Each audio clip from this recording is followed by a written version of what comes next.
me start here. I know today at UNF, part of that is a COVID-19 update.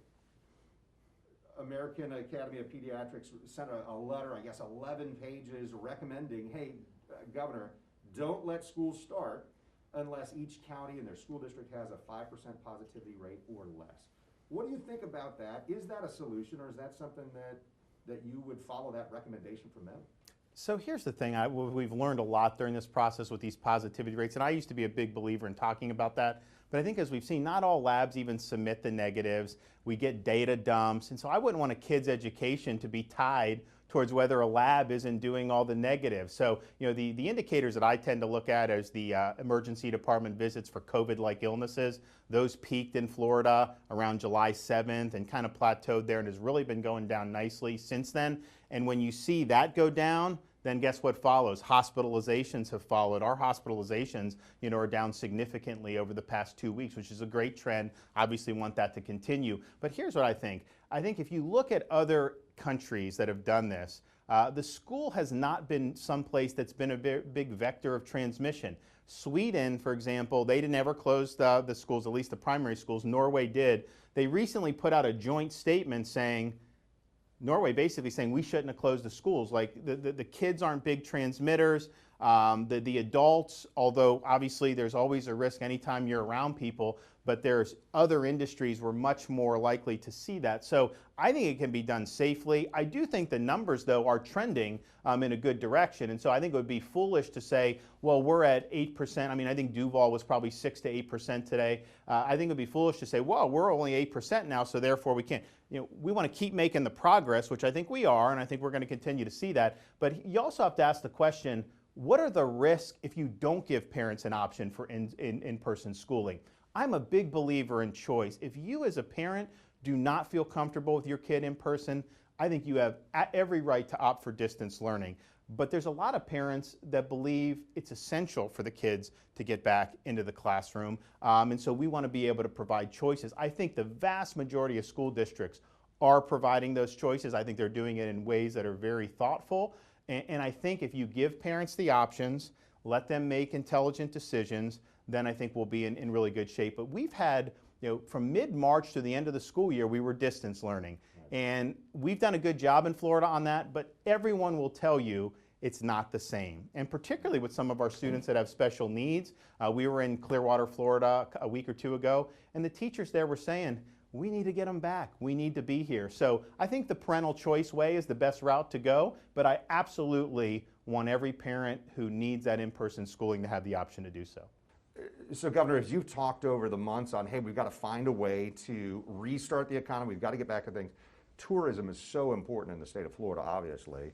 The former CEO of Visit Florida, I guess just yesterday, says he didn't think pre-COVID levels of tourism are going to return to Florida until 2024. Is that a dire prediction, or is that just the fact? And how do we recover from that, since tourism is so important to our economy?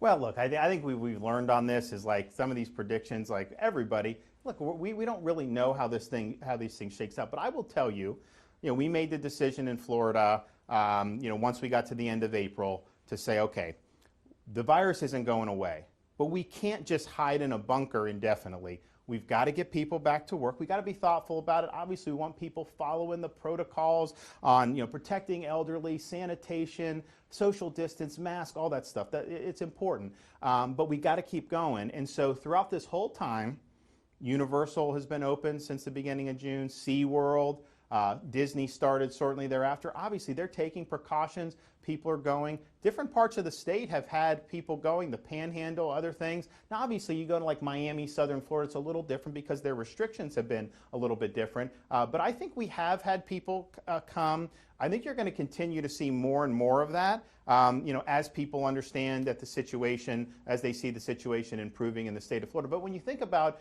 how this virus is most transmitted, it's usually close, sustained contact indoors. A lot of what Florida offers, boating, fishing, beaches, theme parks, a lot of that is generally outdoors. So I think it is lower risk activity. So as people around the country look to say, okay, what do we want to do? Well, you're probably better off fishing in Florida than being at like a Broadway play somewhere where you have close contact. Not that that would even be an option there. So I think it's going to come back before then for sure. And I think that we have an opportunity. But I also think our unemployment rate last report was 10.7%. Of course, before COVID, we got down to 2.8. But I think a lot of people thought it was going to be a lot worse than that. And so I think we've been able to get people back to work, not at the levels we need, but I think we're probably ahead of schedule in terms of what people were predicting. And the revenue loss in July is going to be less than what was predicted, which is another good sign. So tough situation, difficult, but I think we've decided to face it head on. We understand we've got to keep society functioning and do it that way. And I think when we get on the other side of this Sunbelt surge, I think people will understand, that Florida was able to look at all the factors, because the virus is very important. But if a family can't put food on their table, they can't educate their kids. Those are things that are going to be affecting society for months and years into the future. Yeah. You mentioned unemployment, the unemployment system, well documented. It was tough. And you had mentioned, hey, I inherited this. And then we see this week that the former governor, Senator Scott, is saying, stop making excuses or don't blame me, is essentially what I heard. Is this something where there's a rift with you and Senator Scott? And isn't that important because he's one of only two senators from Florida? Yeah, first of all, I'm not blaming him, but the fact of the matter is the state spent $77 million on a system that could only take about 2,500 applicants at a given time.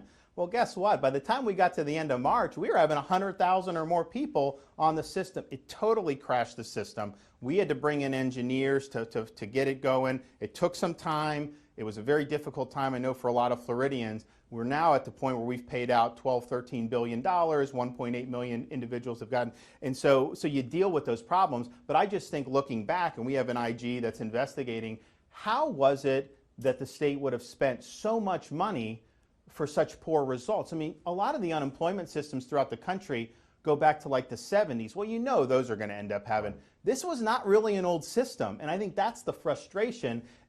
Any system was going to have stress on this because we've never been in a situation where the economy basically just paused for this time. So you had all these people who were gainfully employed, didn't do anything wrong, were doing, and all of a sudden they were out of a job. So those numbers, were much bigger than a typical recession. At the same time, it's like, man, this thing was not built to last, and it was a lot of money that the state spent. So the IG's investigating that. We're going to get those results hopefully as soon as possible. But I think it's more just standing up for the taxpayers of Florida to say, you guys paid for this system. Not only was it not ready for prime time, it would not have probably even handled a mild recession based on what we saw its performance. The other U.S. Senator, Marco Rubio, I understand has been in touch with you this week about getting kids back in sports or getting sports back going. Tell me that idea and then maybe why that's important through the crisis we're going through. Well, so we're in a situation where the control measures that we've done have had a disproportionate impact on our kids since the middle of March. No in-person school. Obviously, they had athletics stop, school athletics. Yet they're the least likely to suffer negative health impacts from this and the least likely to transmit it. So we've got to look at them and really put them first. And my belief is, and we've seen them play in sports throughout the summer in leagues, but for the school year when it starts, we've got to have them back and be able to have options for sports. And again, if a parent doesn't want their kid playing, by all means, make those decisions. We understand that. There's a lot of parents that understand how important it is. So we have some people here today, including Charlie Ward, who won the Heisman Trophy at Florida State. They're going to talk about just, how important this is, not just for opportunities, because obviously a lot of the folks go to college because of this, but you also have the structure, the leadership, the discipline that people learn. And Florida's been great. We've got some of the best girls and boys sports, anywhere in the country. When you look from everything from soccer to football, baseball, all these things, these are huge opportunities for our kids, and we need to make sure that they have opportunities to shine. Yeah. I want to wrap up pretty soon, but let me ask about this. Clearly some discord between you and the Agriculture Commissioner. Does Nikki Fried have a valid point here? Why cancel cabinet meetings during this crisis? Or is this just a partisan thing between the two of you because she's Democrat and you're not? First of all, I've never said anything about her. It's usually her attacking me, and it's very politically motivated. So what I've done this whole time, I don't care about that. We're a very polarized society right now. Everything ends up being politicized. I don't have time for that. I'm going to work with folks, Democrat or Republican, who want to get the job done. And, you know, we've done that. You know, yeah, we're working with Mayor Curry here as a Republican, working every day with the mayor of Palm Beach County as a Democrat, Broward, the most Democrat. We're there helping out there. I just talked to the mayor of Fort Lauderdale this morning. We don't care about party when it comes to a crisis situation. And so that's the way we've tried to do it. Not everybody has done that. They've tried to use it more for agenda. But, you know, I think that, you know, I think we've had a lot of people on both sides of the aisle who've worked really, really hard and done a good job under very difficult circumstances. And I'll continue to work with them. Last thing, difficult circumstances for all these families that have had loved ones in critical care facilities or nursing homes or whatever. There's a woman we've talked to, Mary Daniel from Jacksonville, her husband Steve, Alzheimer's, 114 days separated until she got a job as a dishwasher. Yeah. She said she had reached out to your office and finally got a chance to kind of explain that to you. Does that resonate with you, and does that influence any of your policies going forward? Huge. I mean, and first, Mary is great. I mean, the story, we had to stop the visitation in mid-March because we didn't want people bringing in coronavirus to our most vulnerable citizens. I mean, if you look nationwide, about 50% of the corona-related fatalities have been in that tiny population of long-term care residents. So we knew that that was important. We also prohibited hospitals from sending the contagious sick patients back into those facilities. Some other states did that, really bad results. So we've tried every step of the way to have maximum protection. At the same time, I have to recognize that comes at a cost. Because when you're not letting some of the family go in to be with their loved ones, forget about the coronavirus. I mean, we have people in these facilities who have other ailments. There's people who have passed away in nursing homes from more natural causes, more natural ailments that we're used to. The families were not able to go in and say goodbye. And so that is something that is a human cost. It's an emotional cost. It's heartbreaking. Mary speaks, oh, absolutely. Yeah. And Mary is a great inspirational story because she didn't have visitation. And I think her thing, a lot of families are like, we just want to know when it's going to end. Now, obviously, if I knew that, I would set a date. But she gets a job to be able to go in and be with her husband. And we see stories about that. So what I said is, Mary's going to lead a task force. We're going to have other folks. We are going to find a way to get that human connection back. And I think one of the things we've learned over this course, is all the different policies have second-order effects.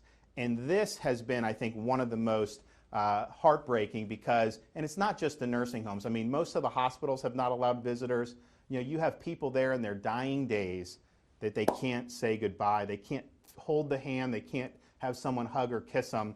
Those are things, I think, for families that's a moment that they'll never be able to get back. And I just think about, okay, obviously I have to do things to protect the vulnerable, but at the same time, we got to do everything we can to be able to allow that connection to occur. It's going to be done safely. There's going to be protocols. I know we're going to have an ability, I announced, if you've tested for antibodies, you should be able to go in then. If you have the antibodies, obviously you're not going to spread the virus. Let's get them in the facility. So we're going to be doing things over the next couple of weeks to answer the call of people like Mary and just say that the emotional toll on this is significant, the mental health toll is significant, and that human connection is just something you can't replace with a FaceTime or an iPad or even those window visits, which, although those are better than nothing, it's not what we fully need.